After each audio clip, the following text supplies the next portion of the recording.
নমস্কার বন্ধুরা, চম্পাস কিচেনে সবাইকে স্বাগত জানাই। আজকের রেসিপি হচ্ছে তিলোত্তমা রুই। একটু ভিন্ন স্বাদের এই তিলোত্তমা রুই খুব সহজে কি করে আমি তৈরি করি, চলো তার রেসিপিটা চটপট দেখে নেওয়া যাক।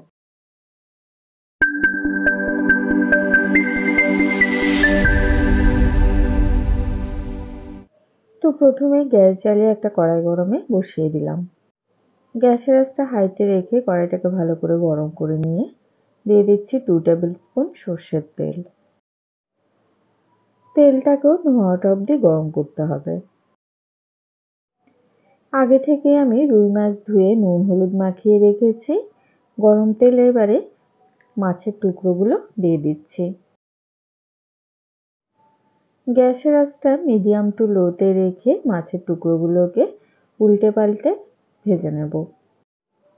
আমাদের চ্যানেল চম্পাস কিচেনের রেসিপিগুলো যদি তোমাদের ভালো লাগে তাহলে অবশ্যই চ্যানেলটাকে সাবস্ক্রাইব করে নেবে এবং পাশে থাকা বেল আইকনটাকে প্রেস করে দেবে। এতে করে যখনই আমি নতুন ভিডিও আপলোড করব সাথে সাথে নোটিফিকেশন তোমাদের কাছে পৌঁছে যাবে।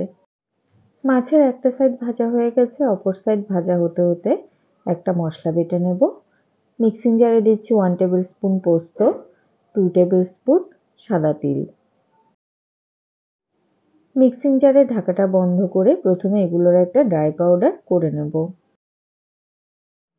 পোস্ত আর তিল গুঁড়ো করে নেওয়া হয়ে গেছে। এখন এর মধ্যে দিলাম একটা কাঁচা লঙ্কা, হাফ টিস্পুন লবণ, 1/4 টিস্পুন করে হলুদ গুঁড়ো আর কাশ্মীরি লঙ্কা গুঁড়ো। একই সাথে দিচ্ছি 3 টেবিল স্পুন টক দই। খুব সামান্য পরিমাণে জল দিচ্ছি। তারপরে এগুলোর একটা মিহি পেস্ট করে নেব।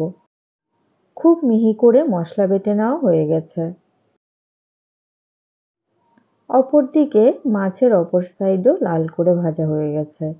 এবারে মাছগুলোকে তেল ছেঁকে প্লেটে নামিয়ে রেখে দিচ্ছি। মাছ ভাজার পরে কড়াইতে যেটুকুনি তেল আছে ওই তেলেই দিলাম একটা তেজপাতা আর হাফ টিস্পুন কালো জিরে। কিছুক্ষণ কালো জিরেগুলোকে লো ফ্লেমে ভেজে নিচ্ছি। এবারে এর মধ্যে দিয়ে দিচ্ছি আগে থেকে বেটে রাখা তিল আর পোস্তর মিশ্রণ। বাটা মশলাটাকে তেলের মধ্যে ভালো করে কষিয়ে নিয়েছি। এবারে মিক্সিং জারটা ধুয়ে সামান্য জল এর মধ্যে দিয়ে দিচ্ছি। একদম লো ফ্লেমে মশলাটাকে কষাবে, যেহেতু এর মধ্যে টক দই দেওয়া আছে তাই কিন্তু ফেটে যাওয়ার চান্স থাকবে।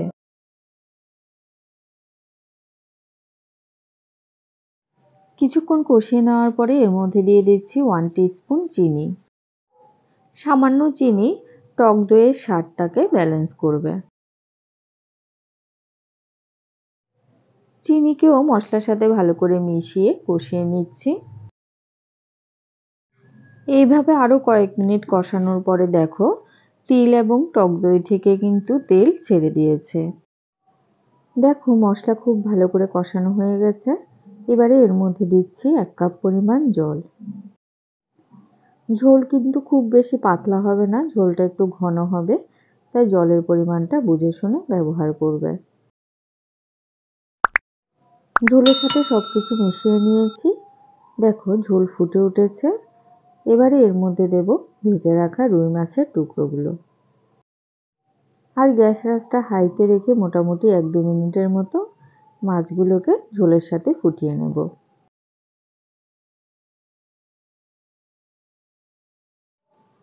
দিচ্ছি 2টো চেরা কাঁচা লঙ্কা। গ্যাসের আঁচটা লোতে করে দিয়ে 5 মিনিটের জন্য ঢেকে দিচ্ছি।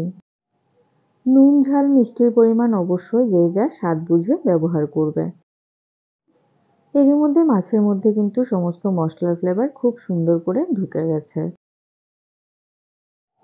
গ্রেভিটাও বেশ ঘন হয়ে গেছে। আর 1 মিনিটের মতো লো ফ্লেমে ফুটিয়ে গ্যাসের আঁচটা অফ করে দেব। রেসিপিটা কেমন লাগলো অবশ্যই কমেন্ট করে জানাবে। ভালো লাগলে লাইক করবে আর তোমার বন্ধুদের সাথে ভিডিওটাকে শেয়ার করতে কিন্তু একদম ভুলবে না।